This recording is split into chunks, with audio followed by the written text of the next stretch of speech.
Bienvenue à tous dans Neutrality Studies. Aujourd'hui, nous recevons le Dr Alistair Renfrew, professeur d'anglais et de littérature comparée à l'Université de Durham. Alistair, bienvenue. Bonjour, ravi d'être là, Pascal.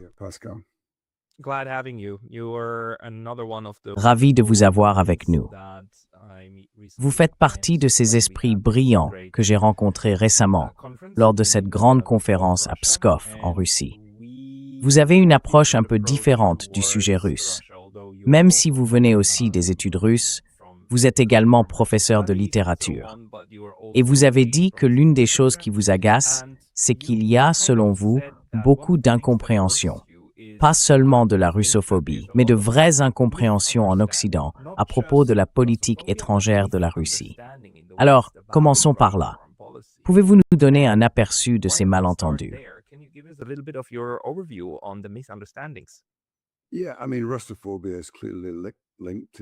Oui, enfin, la russophobie est clairement liée à ce malentendu historique. Vous savez, juste pour situer un peu mon parcours, je me décris comme un ancien russianiste. J'ai étudié la Russie pendant une vingtaine d'années, et pour être honnête, j'ai fini par perdre de l'intérêt pour ce pays. Au début des années 2000, la montée d'une Russie étatiste, presque autoritaire, m'a paru bien moins intéressante que l'Union soviétique ou la période de transition. Mais ce qui a ravivé mon intérêt, et c'est assez évident ces derniers temps, c'est le conflit actuel et les circonstances qui y ont conduit.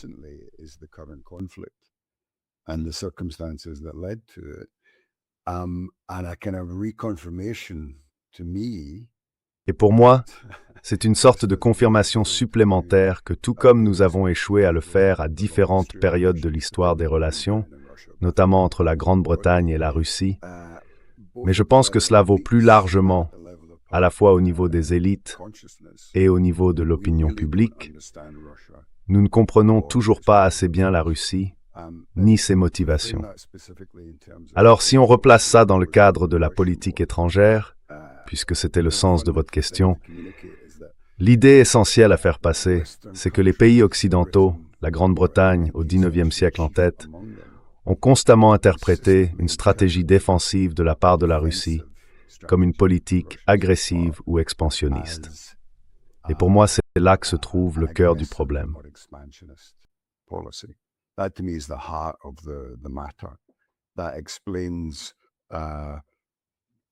Ça explique, vous savez, beaucoup d'affrontements historiques entre la Russie et l'Occident, et on pourra peut-être en parler plus en détail.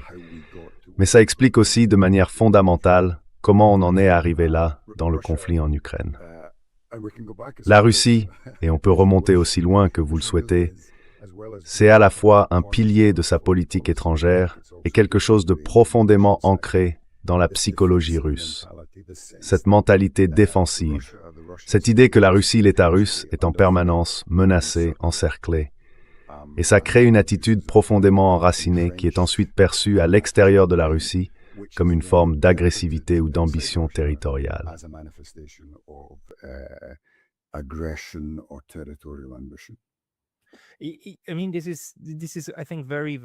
Je veux dire, c'est, je pense, vraiment très important, parce que la vision de Staline et aussi celle d'autres dirigeants de l'Union soviétique, c'était qu'ils cherchaient à s'étendre, non? Mais en réalité, quand on regarde les archives, et d'autres chercheurs comme Jeff Roberts le confirment, on voit chez Staline une forme de pensée profondément défensive. Il cherchait avant tout à s'assurer qu'il ne serait pas attaqué, ni d'un côté ni de l'autre. Et si on avance un peu dans les années 30, on voit qu'il était très inquiet à propos des Japonais. Vraiment très inquiet, parce que ça divisait énormément ses forces. Et plus tard, avec l'occupation de l'Europe de l'Est, ce n'est pas une situation dont il se satisfaisait comme d'un simple statu quo, parce que ça épuisait l'armée rouge, ça dispersait ses troupes partout.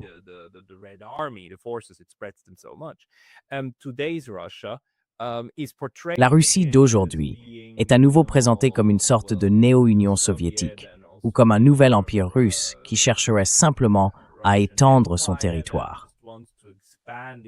Mais si on regarde vraiment ce que disent les élites de la politique étrangère russe, on se rend compte que c'est tout le contraire de leur logique.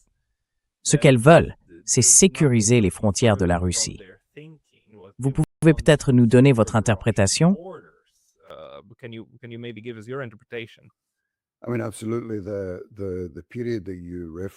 Oui, absolument.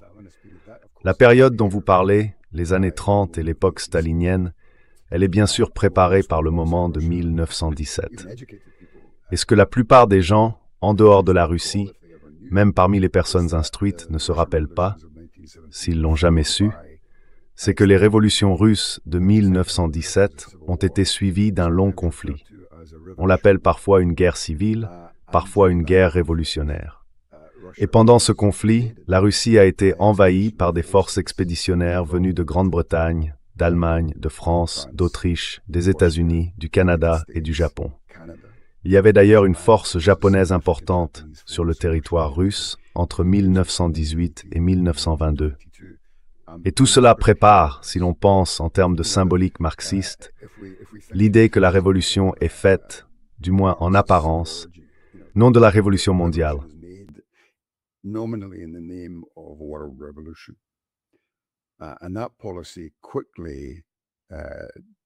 Et cette politique se transforme rapidement en socialisme dans un seul pays, ce qui en soi traduit une posture défensive.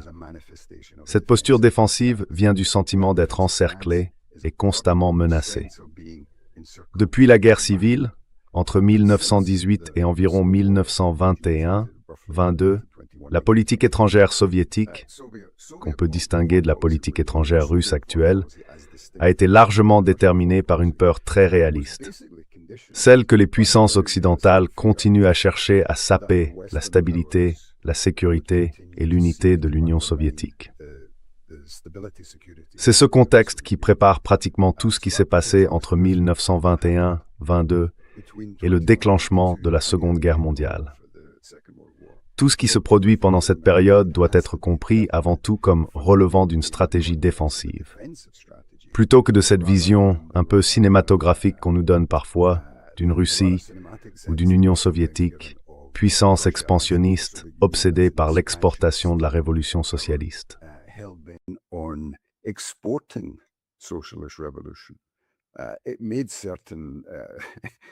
Elle a pris certaines initiatives dans ce sens, surtout à travers le Comintern, et on sait qu'il y a eu du soutien pour, disons, les mouvements syndicaux, les mouvements socialistes en dehors de la Russie. Mais ça, c'est secondaire par rapport à la posture défensive. C'est cette posture défensive qu'il faut examiner. Il faut commencer à réfléchir autrement à la façon dont on comprend les motivations et les priorités stratégiques de la Russie. Pendant la période soviétique et même avant, je pense que cette logique existait déjà. On pourra en parler si vous voulez. Mais surtout depuis la période post-soviétique, et en particulier depuis le moment, en 1998, où la Russie post-soviétique a compris une fois de plus que les puissances occidentales, les pays de l'OTAN, n'étaient pas forcément ses amis ni ses alliés, ce processus de transition du socialisme vers le marché. Hey, just a very quick note, the best way to support this channel is by signing up for my free Substack. You can also help with a paid subscription there, or you can get some of our new merch on neutralitystudies.com. Links below. See you there. I mean, this is one of the fascinating things, right? C'est ça qui est fascinant, non? Dans un de ses derniers discours, Gorbatchev a justement fait allusion à tout ça. Il avait repris tout le jargon, tout le vocabulaire. Il disait aussi, en gros, on n'a pas encore appris à utiliser la liberté. L'Union soviétique, puis la Russie, ont commencé à adopter le langage et les codes de l'Occident. Mais à un moment, ils ont dû comprendre qu'ils ne seraient jamais admis dans l'OTAN et que l'OTAN ne disparaîtrait pas.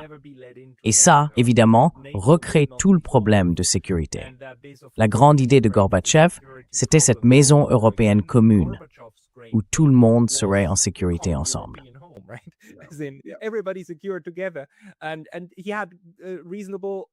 Et il avait de bonnes raisons de penser que ça pouvait marcher, parce qu'il venait de voir comment, sur une période de 50-60 ans, ses ennemis jurés, la France et l'Allemagne, avaient fini par se réconcilier et par devenir en gros une unité économique. Donc ce n'est pas une idée sans fondement. Peut-être que vous pouvez en parler. Mais avant ça, est-ce que vous pouvez, parce que, pour être honnête, je fais partie de ceux qui ignoraient complètement qu'entre 1918 et 1922, il y avait eu des forces expéditionnaires.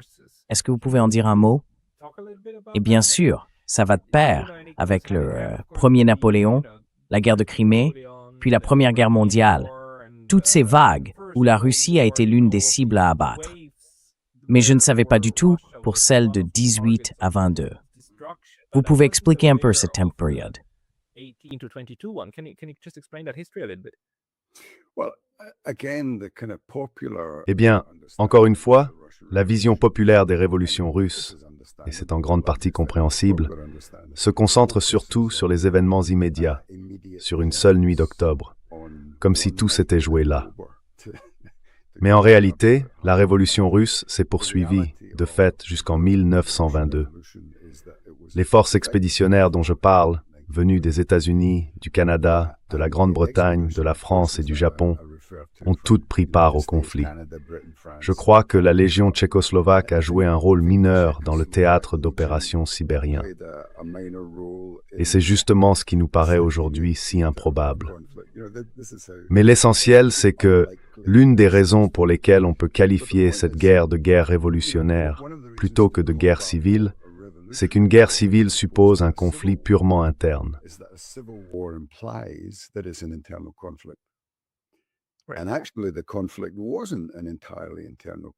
En réalité, ce n'était pas un conflit entièrement interne.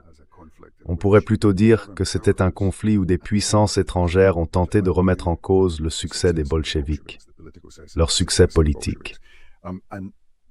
Et vous savez, je ne suis pas historien, mais je m'appuie sur des sources historiques dans mon propre travail. Si on regarde les cartes historiques de la Russie, entre la fin de l'Empire et la création de l'Union soviétique, on voit des cartes assez frappantes qui montrent à quel point les bolcheviks contrôlaient peu de territoire.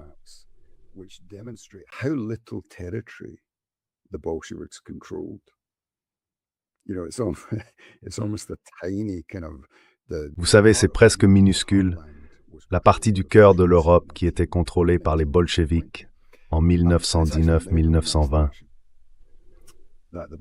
Et franchement, c'est presque un miracle, à mon avis, que les bolcheviks, les rouges, aient fini par gagner la guerre civile. Quand on regarde la dynamique de ce conflit, le scénario le plus probable, c'était plutôt une victoire des forces blanches, y compris des troupes expéditionnaires étrangères. Alors vous voyez, on parle souvent du psychisme russe, forgé par une longue histoire d'invasion et d'encerclement. Mais là, au cœur du XXe siècle, on a un exemple où la Russie, sous une forme un peu hybride, quelque part entre l'Empire russe et l'Union soviétique, a failli être conquise, en réalité, par des forces étrangères.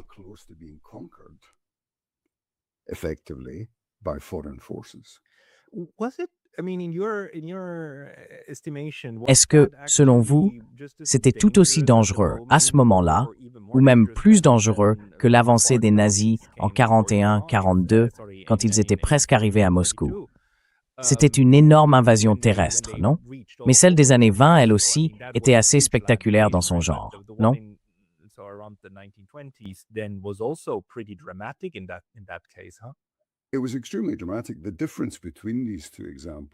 C'était extrêmement marquant.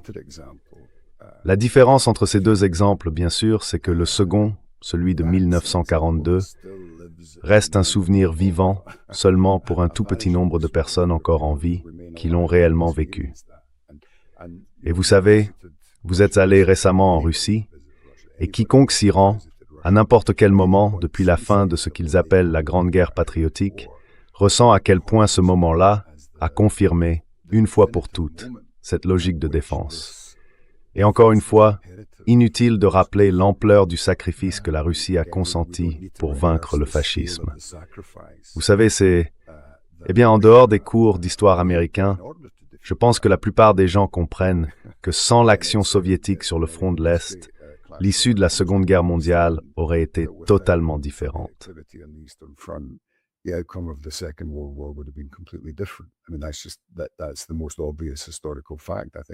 veux dire, c'est sans doute le fait historique le plus évident, à mon avis, celui qu'on peut vraiment citer. Donc encore une fois, la nécessité d'une stratégie défensive a été confirmée, encore et encore. Et ce qui est important, et c'est ce que je voudrais vraiment souligner pour vos auditeurs, c'est qu'au fond, peu importe la couleur politique du gouvernement dont on parle, c'est un jeu qu'on pratique parfois avec la Russie. On compare des gouvernements plus libéraux à d'autres plus autoritaires. On oppose Alexandre Ier à Nicolas Ier, ou Gorbatchev à Brejnev, ou encore Poutine à Eltsine. Mais au fond, ce n'est pas ça le point essentiel. Le point essentiel, ce n'est pas le contenu du programme politique. Ce qui compte vraiment, c'est dans quelle mesure les différents gouvernements ont su mener avec succès cette politique étrangère défensive.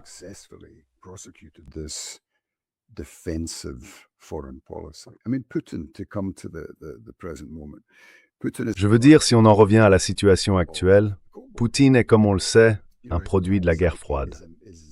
Toute sa psychologie est imprégnée de cette expérience d'affrontement géopolitique, de ce sentiment d'être encerclé, assiégé. La politique de Poutine, à mon sens, est presque secondaire.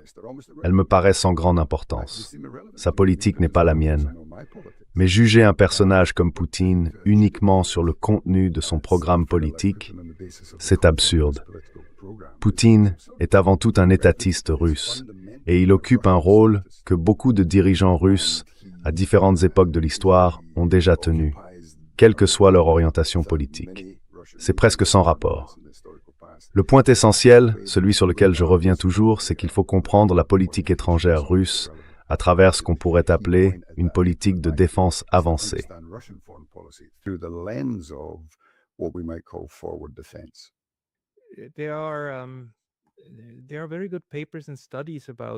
Il y a d'excellents articles et études sur le sujet, mais l'image générale qu'on a en Europe, c'est celle d'une Russie fondamentalement offensive, qui chercherait à agrandir son territoire, peu importe la raison. Et peu importe combien de fois nos collègues russes répètent « Enfin, regardez simplement la taille de notre pays. C'est déjà assez difficile à gérer comme ça. Pourquoi pensez-vous qu'on en voudrait encore plus ?» Et à de nombreuses reprises, les Russes ont clairement indiqué que ce qu'ils voulaient, c'était un ordre de sécurité, n'est-ce pas? Parce que cela apporterait de la stabilité. Si on avait un accord de neutralité pour l'Ukraine et un cadre, même du type des accords de Minsk, qui stabilise et sécurise les frontières, alors le problème russe disparaîtrait.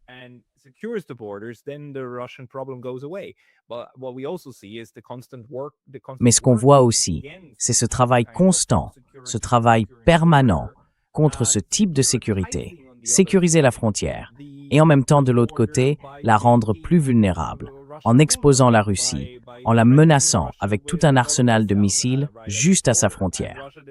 Et la Russie, évidemment, répond « Nous ne pouvons pas accepter ça. Ce n'est pas notre idée de la sécurité d'être à 8 minutes de l'anéantissement, n'est-ce pas ?» Alors bien sûr, on a les néoconservateurs et d'autres qui rejouent sans cesse ce même scénario. Mais pourquoi, au fond, les Russes sont-ils aussi mauvais pour faire passer leur récit défensif?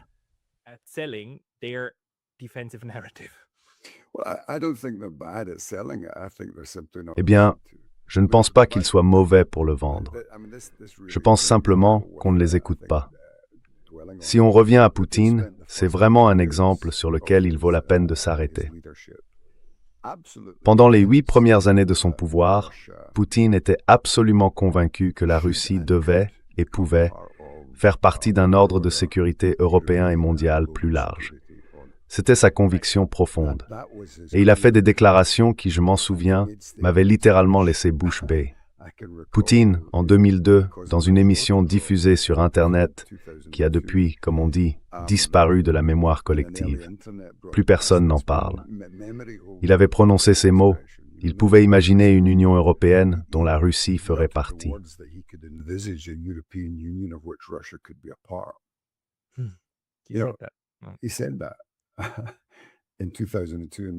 Il a dit ça en 2002, en mars 2002. Quand j'ai regardé le journal du soir ce jour-là, pour voir comment c'était présenté, on nous a expliqué que l'épouse de Poutine s'intéressait beaucoup au cinéma français. la dimension politique, elle, avait complètement disparu. Et c'est ça qui caractérise cette première phase de l'expérience de Poutine comme dirigeant de la Russie post-soviétique.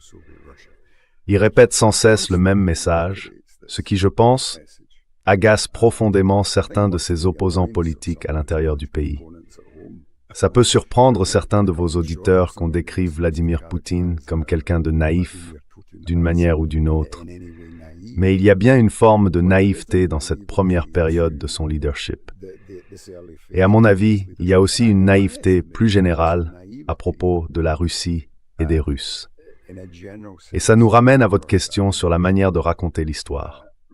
Je crois que les Russes, dans l'ensemble, pensent que si on dit la vérité à l'Occident sur ce que nous sommes, tôt ou tard, il finira par nous croire.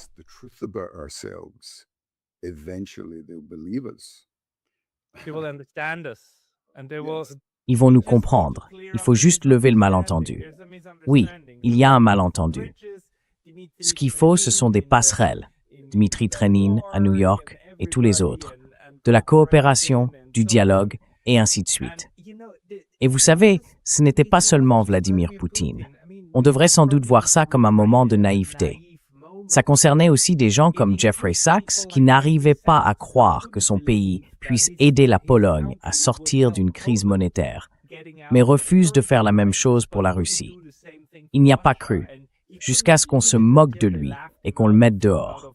Et même après ça, il pensait encore qu'il s'agissait de simples malentendus. Ce n'est qu'avec 30 ans de recul qu'on commence à comprendre qu'il y avait derrière tout ça quelque chose de systémique. Quelque chose qui, à l'époque, n'était pas du tout évident. Ce n'était même pas clair pour le président russe. C'est dire à quel point c'était flou. Vous pouvez développer là-dessus.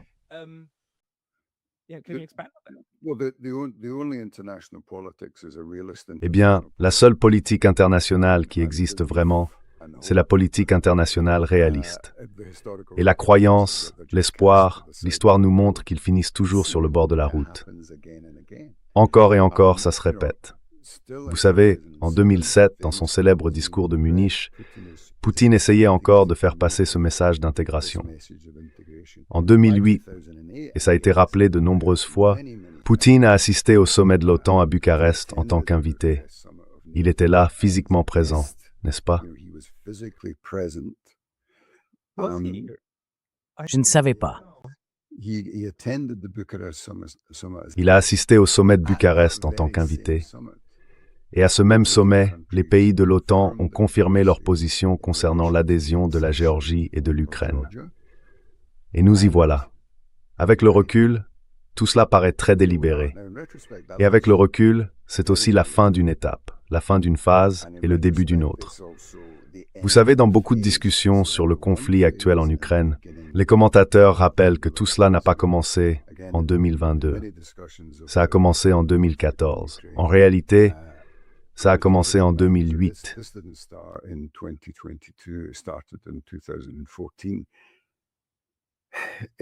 La préparation du conflit a commencé en 2008. Et à partir de cette année-là, on voit un tournant dans la politique étrangère russe, un retour vers une logique plus réaliste, centrée sur la défense. Dans les années qui ont précédé le conflit en Ukraine, l'invasion de 2022 et pendant les 4 ans et demi qui ont suivi, le ministre russe des Affaires étrangères a répété encore et encore à ses homologues occidentaux, comme aux médias du monde entier, quelle est la politique de la Russie vis-à-vis de l'Ukraine, comment cette politique s'est formée et sur quel fondement logique elle repose. Pour quiconque écoute, c'est assez clair.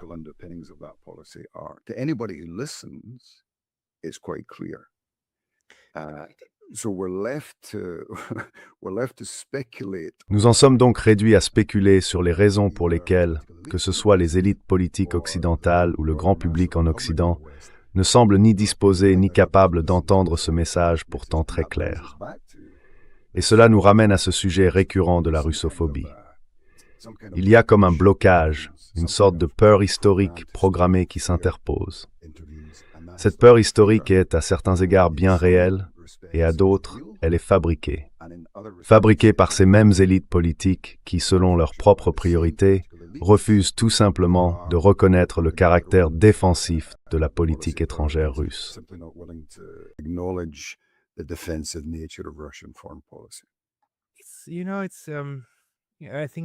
Vous savez, je pense qu'on va encore en parler longtemps. Mais qu'est-ce qui rend si impossible pour les Européens d'admettre que la Russie a des préoccupations légitimes en matière de sécurité, tout comme les Géorgiens en ont, tout comme les Ukrainiens en ont? Qu'est-ce qui fait que l'avertissement que Vladimir Poutine a lancé en 2007 à la conférence sur la sécurité de Munich se retourne contre lui? Il avait prévenu en disant « Regardez, c'est le chemin de la ruine et de la rupture. Il faut corriger ce malentendu. » Et aujourd'hui, tout le monde en Occident pointe du doigt ce discours en disant « C'est à ce moment-là qu'ils sont devenus belliqueux, c'est là qu'ils sont devenus agressifs. » Et nous, on dit « Mais non. »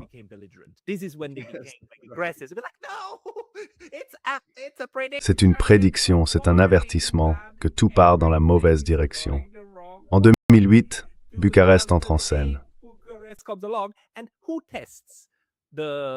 Et qui met à l'épreuve la promesse de 2008.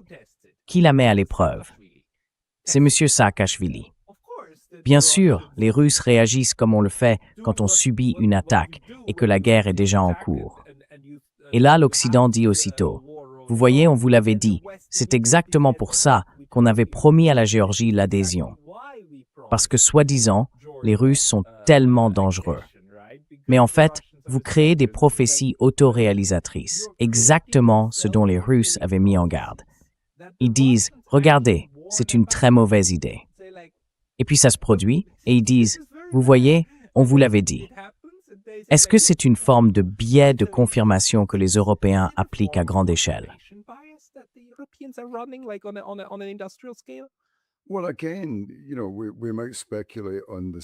Eh bien, encore une fois, on peut spéculer sur la dimension psychologique de tout ça, et ce serait sans doute une discussion pour un autre jour. Mais, comme je le dis, quelque chose intervient. Il y a un blocage, qu'on puisse le qualifier de simple malentendu, ou qu'il s'agisse de quelque chose de plus profond, ancré dans le psychisme des puissances occidentales. Mais vous avez tout à fait raison. 2008, avec la soi-disant guerre russo-géorgienne à l'automne, marque vraiment le début d'une nouvelle guerre froide. C'est la première provocation, le premier signe que les Russes ont compris qu'on ne les écoutait pas. Et comme je le dis, ils vont devoir revenir à ce que j'ai décrit comme une politique défensive avancée.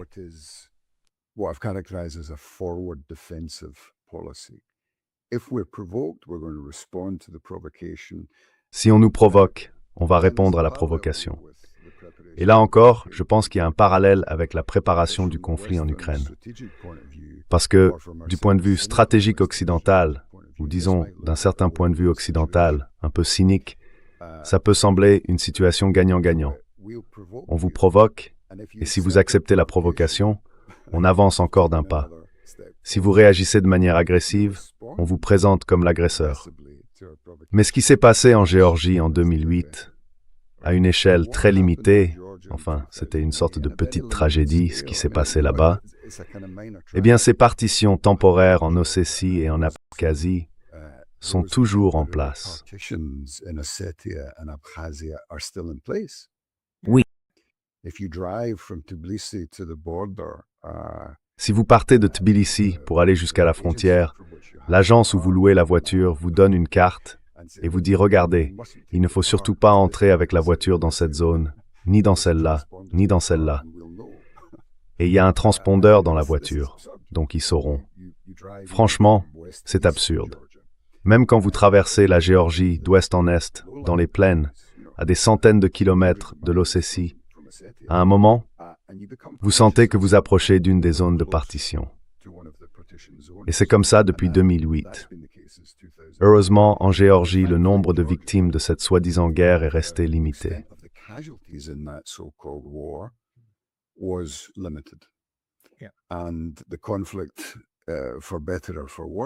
Et le conflit, pour le meilleur ou pour le pire, s'est stabilisé autour de ces zones divisées. Quand on arrive à la période entre 2014 et 2022 en Ukraine, on retrouve la même tactique, mais à une échelle bien plus vaste et bien plus agressive. Et l'une des questions qui se posent rétrospectivement en Russie, sur le plan de la stratégie politique, c'est de savoir si la Russie aurait pu ou aurait dû réagir plus tôt à la provocation de 2014. Une réponse possible, c'est que, eh bien, elle a effectivement réagi avec l'annexion de la Crimée. Exactement. Mais cela ne répondait pas à la destruction continue des Russes ethniques, qui étaient pourtant citoyens ukrainiens vivant dans le Donbass. La Russie a fait preuve de retenue pendant 8 ans, alors que des Russes ethniques étaient tués dans le Donbass par leur propre gouvernement. Donc la provocation était bien plus grave que la petite aventure de M. Saakashvili vers la frontière ossète. Maintenant, je pense que pour revenir à notre discussion actuelle, la plupart des observateurs objectifs qualifieraient la politique russe, pendant cette période de 8 ans entre 2014 et 2022, de politique de retenue.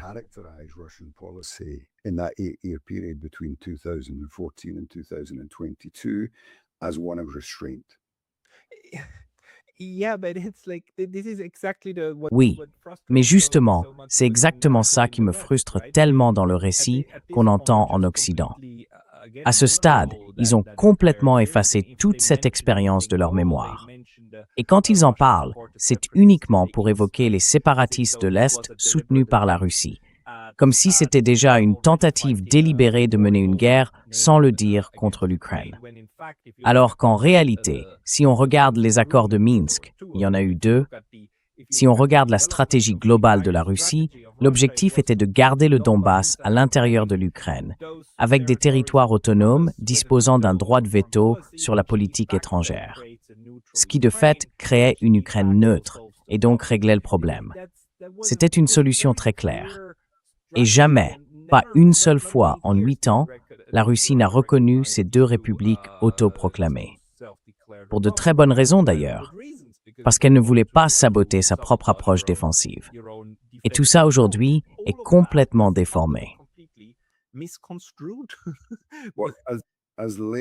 Aussi tard qu'en avril 2022, après l'invasion, ce que vous venez de décrire restait plus ou moins la politique russe. Oui. C'est à ça qu'ils étaient prêts à revenir à Istanbul. Oui, donc même après le déclenchement du conflit, la Russie était encore prête à négocier la paix, à condition que Donetsk et Lugansk restent dans l'État ukrainien, mais avec un statut d'autonomie. Là encore, on voit une certaine cohérence dans cette politique étrangère essentiellement défensive. Mais comme je l'ai dit, cela semblait plutôt correspondre à la stratégie, disons, des puissances occidentales qui ont simplement choisi d'ignorer les fondements de tout cela. Et encore une fois, sans revenir en détail sur ce qui s'est passé en avril 2022, je suppose qu'on ne saura pas vraiment ce qui s'est passé à ce moment-là, avant plusieurs années, une fois le conflit terminé.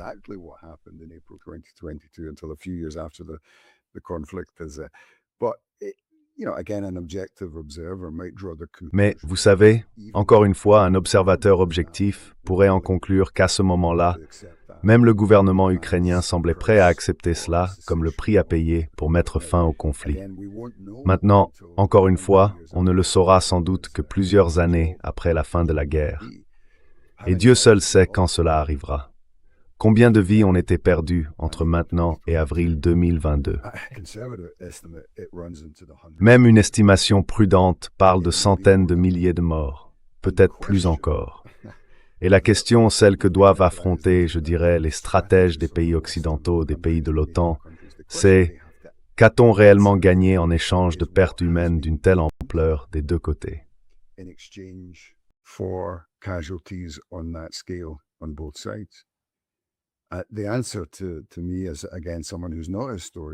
Pour moi, la réponse, encore une fois, en tant que personne qui n'est ni historien ni théoricien politique, je suis chercheur en littérature, c'est qu'il n'y a rien.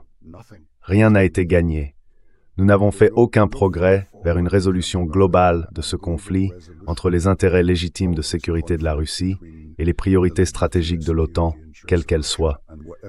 Nous ne sommes pas plus avancés, pas plus proches d'une solution politique.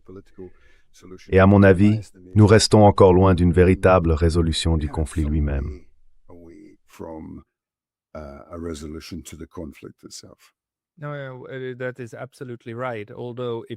C'est tout à fait exact, même si ça suppose que gagner voudrait dire quelque chose de bénéfique pour toutes les parties. Or, on sait bien qu'il y a, au sein de l'Alliance transatlantique, surtout dans les cercles néoconservateurs, des gens qui ne raisonnent pas du tout comme ça. Eux, ils pensent en termes de bénéfices maximaux pour leur camp, au détriment de tous les autres. Et si on regarde les choses sous cet angle, ce qu'ils ont gagné, c'est la rupture définitive des liens entre l'Europe et la Russie, non? Plus de Nord Stream, plus de coopération pour les 20 ou 30 prochaines années au moins, n'est-ce pas?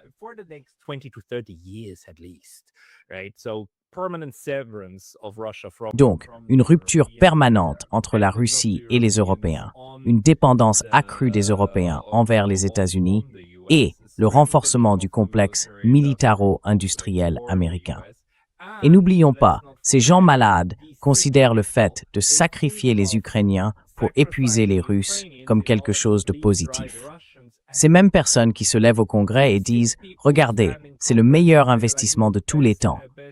Les Russes saignent, les Ukrainiens font le sale boulot à notre place. Et ici, notre économie de guerre explose grâce à toutes les ventes d'armes. Regardez, catching. Franchement, de ce point de vue-là, il y a effectivement un énorme bénéfice de leur côté.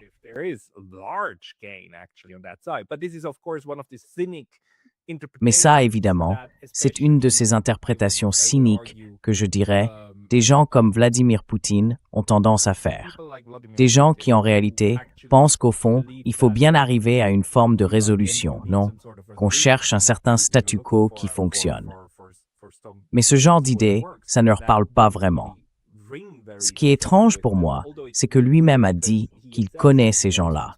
Il a vu passer beaucoup de présidents qui parlent d'une certaine façon avant d'être élus et d'une autre après leur élection. C'est lui qui le dit. Alors je ne comprends pas très bien pourquoi il semble accorder autant de confiance à la possibilité de construire ce type de cadre coopératif, alors que c'est clairement l'autre camp qui dit « nous, on n'en veut pas ».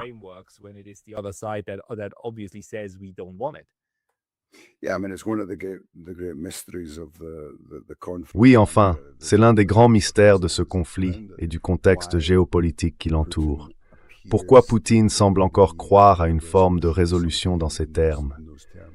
Beaucoup de voix politiques en Russie n'y croient plus du tout, de manière catégorique. Et à mesure que le conflit avance, l'une des craintes, c'est que ces voix deviennent plus fortes, plus influentes. Mais pour revenir à votre question sur ce qu'on y gagne, et je sais que ça peut élargir un peu trop notre discussion, il est clair que l'OTAN et même l'administration Trump, si on veut être précis, ont eu des approches très différentes. On voit bien la différence entre la manière dont l'administration Trump a abordé la situation et celle de l'administration Biden.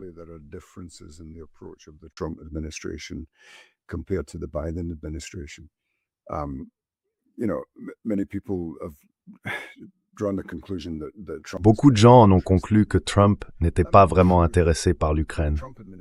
C'est peut-être vrai. Mais l'administration Trump, elle, reste intéressée par le fait que la Russie soit occupée ailleurs.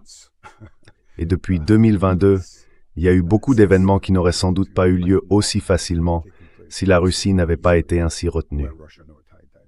Deuxième point, Trump ne se soucie peut-être pas vraiment d'une résolution du conflit ukrainien. Mais ce n'est pas contraire à ses intérêts plus larges que l'infrastructure énergétique russe soit déstabilisée par le biais ukrainien. S'il y a un fil conducteur, et c'est un grand si, s'il y a un fil conducteur qui nous permet de comprendre quelque chose à la stratégie de l'administration Trump, ce fil conducteur, c'est forcément l'énergie.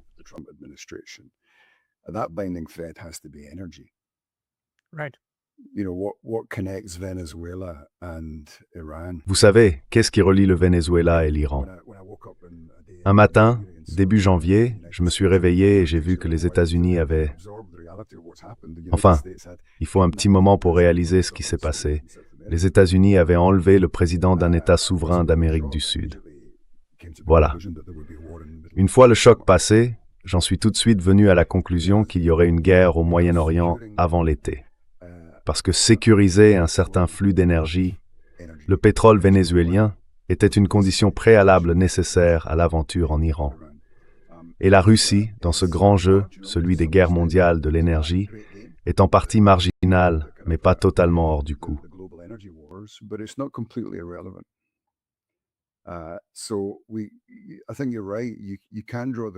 Je pense que vous avez raison.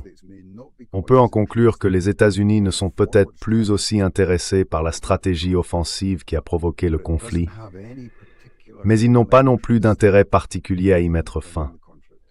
Parce qu'une Russie affaiblie, distraite, avec une production pétrolière au moins perturbée et réduite, correspond assez bien à la stratégie générale de l'administration Trump.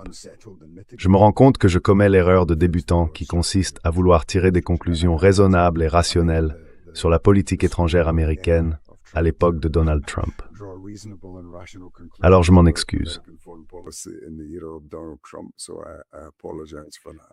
No. I mean Non, non, non.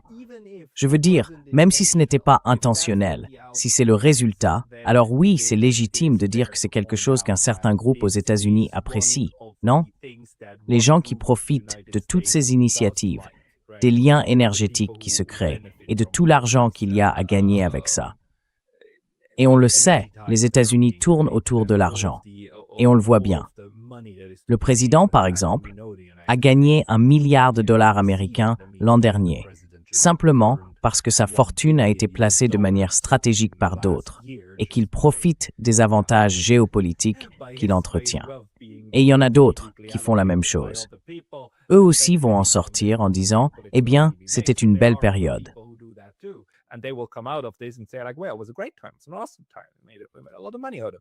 C'était une période incroyable. On a gagné beaucoup d'argent grâce à ça. Mais en Russie, ça, vous ne l'aurez pas. En Europe, il y a peut-être quelques élites qui profitent de ces réseaux transatlantiques et donc qui soutiennent tout ça. Mais la grande majorité de la population, évidemment, y perd. En Ukraine, on leur demande littéralement de saigner pour ça et de mourir par centaines de milliers. Et c'est là que réside tout le choc, toute l'immoralité de ceux qui appellent à soutenir l'Ukraine, vous voyez? Et qui se disent amis de l'Ukraine, alors qu'aujourd'hui, les Européens commencent même à refouler des gens, des garçons et des hommes en âge de combattre, qu'on renvoie là-bas pour qu'ils continuent à saigner pour ce système.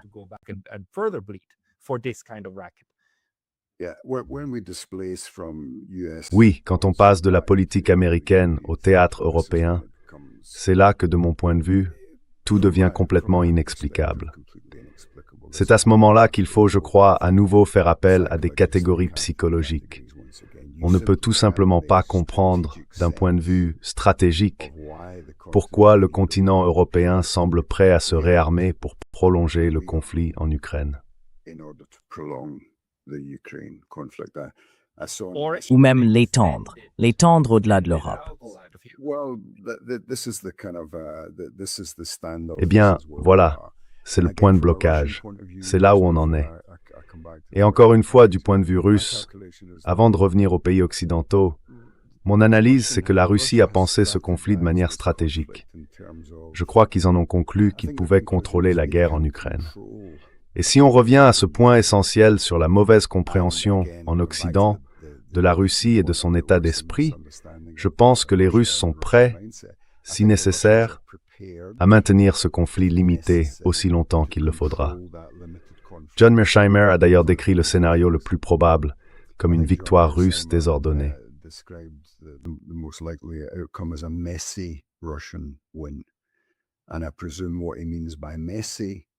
Et je suppose que quand il dit que ce sera désordonné, il veut dire que le conflit va durer encore plusieurs années, avec encore plus de victimes. Donc la Russie est prête, je pense, à s'enraciner et à vivre avec un conflit limité qu'elle peut contrôler. Ce qu'elle ne peut pas contrôler, on ne peut pas stratégiquement anticiper un conflit élargi impliquant d'autres puissances occidentales. La Russie ne veut clairement pas de ça. Or, encore une fois, les pays européens semblent comprendre que ce n'est pas ce que la Russie souhaite. Et cela semble être la seule raison rationnelle pour laquelle ils en ont conclu que, justement, c'est ce qu'ils doivent faire. Ce que la Russie ne veut pas, c'est précisément ce que nous devons poursuivre. What Russia doesn't want is what we must pursue. Now, the fact that En réalité, je ne pense pas qu'aucun pays d'Europe de l'Ouest ait aujourd'hui la capacité militaire de soutenir un conflit prolongé avec la Russie. Et à vrai dire, cela semble presque sans importance. J'allais justement dire que j'ai regardé à la fois amusé et un peu horrifié les célébrations du 14 juillet en France, où le ministre des Affaires étrangères mettait en avant la participation militaire de, je crois, jusqu'à 27 pays. Ça m'a presque rappelé un défilé du 1er mai sur la place Rouge à l'époque soviétique. Mais là, sous l'Arc de Triomphe, ce genre de mise en scène militaire un peu théâtrale, il y a quelque chose qui cloche dans le calcul stratégique des membres ouest-européens de l'OTAN. Et franchement, je ne prétends pas comprendre pourquoi. Vous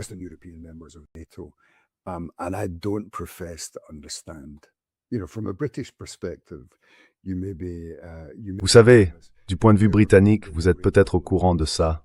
On nous le rappelle tous les 2 ou 3 mois dans la presse. Et vous voyez, on sent bien que les grands médias bougent comme un vol d'oiseaux ou un banc de poissons. Le même message apparaît partout, en même temps. On nous prépare à une éventuelle conscription, à la nécessité d'un conflit avec la Russie. Et le plus ironique, c'est que tout ça est présenté comme défensif.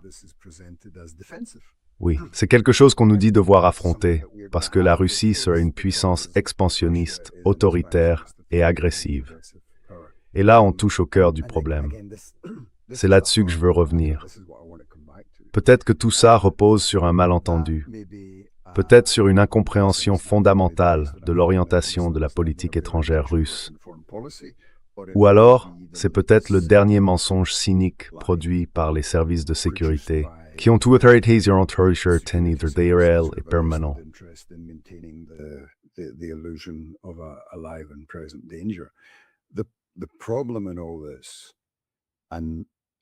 Le problème dans tout ça, et c'est pour ça que j'évoque le psychologisme, c'est la manière dont ce malentendu ou cette tromperie, selon ce qu'on en conclut, de la part des élites politiques, se transmet au grand public.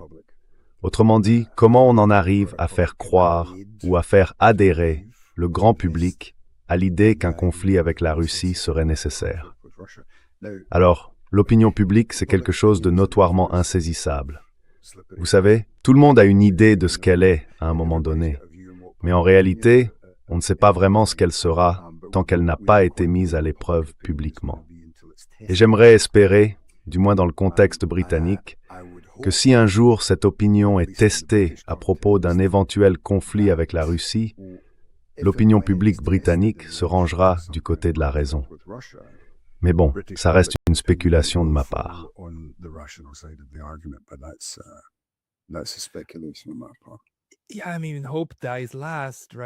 Oui, enfin, l'espoir meurt en dernier, non? Mais c'est quand même un moment assez précaire, surtout quand on voit aussi comment, et c'est peut-être là que ça rejoint la russophobie, comment tout ça, même si on part du principe que c'est une mauvaise compréhension de la Russie elle-même, devient ensuite politisé, puis transformé, à travers la propagande et la russophobie, en quelque chose d'utile politiquement. Parce qu'au fond, ce qu'il faut, c'est, vous voyez, c'est juste la partie centrale de la courbe. Il suffit que la majorité suive, et tout va bien, non? Vous aurez assez de conscrits, et tout le reste, pour mener la politique que vous imaginez, tant que vous avez cette partie médiane de la population. 50, 55%, c'est suffisant, largement suffisant, pour faire avancer les choses. On peut même s'en sortir avec moins. Rappelez-vous, M. Zelensky a été élu en 2019 sur un programme de paix, pour faire la paix avec la Russie, n'est-ce pas? Et il a largement remporté cette élection. Et pourtant, ça n'a pas suffi à changer la trajectoire du navire, qui avait déjà pris une certaine direction. landed us where it is. C'est ce qui nous a menés là où on en est aujourd'hui. La question, et ce sera peut-être la dernière que je vous poserai, c'est votre évaluation de la situation actuelle de la Russie et de sa compréhension du fonctionnement de l'Occident. Parce que, encore une fois, vous avez évoqué des gens comme M. Karaganov, qui disent en gros « il faut frapper l'Europe avec l'arme nucléaire pour rétablir la dissuasion ». Et puis, on a toujours Vladimir Poutine qui semble suivre une stratégie complètement différente sur la guerre des drones et qui dit « regardez, on est en train de gagner sur le champ de bataille. On ne va pas gâcher ça. On ne va pas offrir aux Européens une européanisation du conflit. Mais en contrepartie, il n'y a pas d'autre choix que d'encaisser certains chocs et de les gérer. » Alors, selon vous, comment, au cœur du pouvoir russe, on comprend aujourd'hui le fait que les Européens sont totalement réticents à leur accorder une quelconque garantie de sécurité?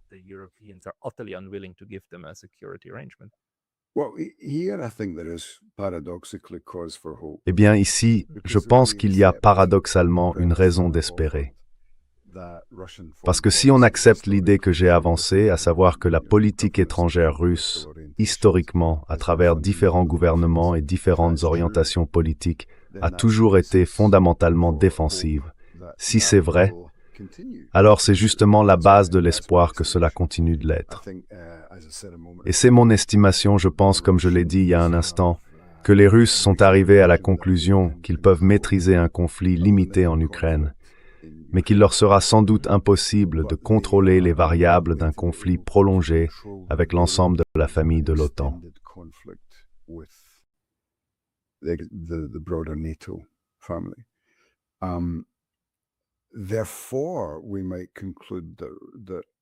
On peut donc en conclure que, vous savez, tous ces bruits qu'on entend, ils ont une sorte de fonction, une fonction structurelle, non? Par exemple, le talk show de fin de soirée ou l'ancien président très actif sur Twitter peuvent dire des choses que les représentants respectables du gouvernement actuel ne peuvent pas dire. À mon avis, la plupart de tout ça, c'est du bruit. Et parfois, ce bruit vient de la colère, ce qui est compréhensible. Mais selon moi, ce bruit n'aura pas d'influence sur la politique stratégique.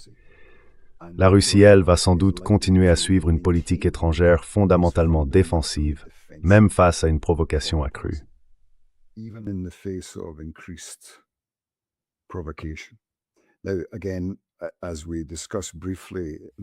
Encore une fois, comme on l'a évoqué brièvement à propos de la préparation de la Russie, le conflit en Ukraine les place dans une situation difficile. Ils doivent trouver des moyens de réagir à de nouvelles provocations, mais de façon limitée, sans provoquer d'escalade. Mais si je devais parier entre une escalade et une non-escalade, je miserais plutôt sur la non-escalade. Et pour ça, on devrait remercier ce qu'on appelle la politique étrangère russe de défense avancée, plutôt qu'une quelconque stratégie éclairée de la part de l'Occident ou des pays de l'OTAN.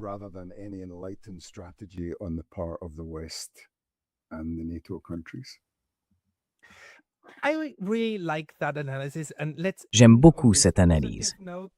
Et finissons sur cette note positive, parce qu'on peut placer notre espoir dans une certaine rationalité russe, plutôt que dans un retour à la raison de l'Occident qui semble plus lointain que jamais.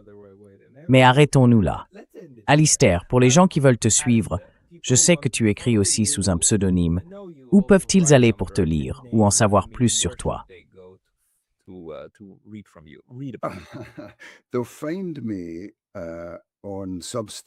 Ils me trouveront sur Substack sous le nom d'Alessandro Del Guado, c'est mon pseudonyme littéraire, et ils y trouveront mon roman, Kuchorin.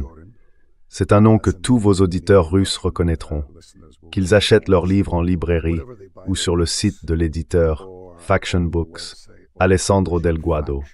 Ne me demandez pas pourquoi l'auteur d'un faux roman russe du XIXe siècle porte un pseudonyme italien. C'est une longue histoire.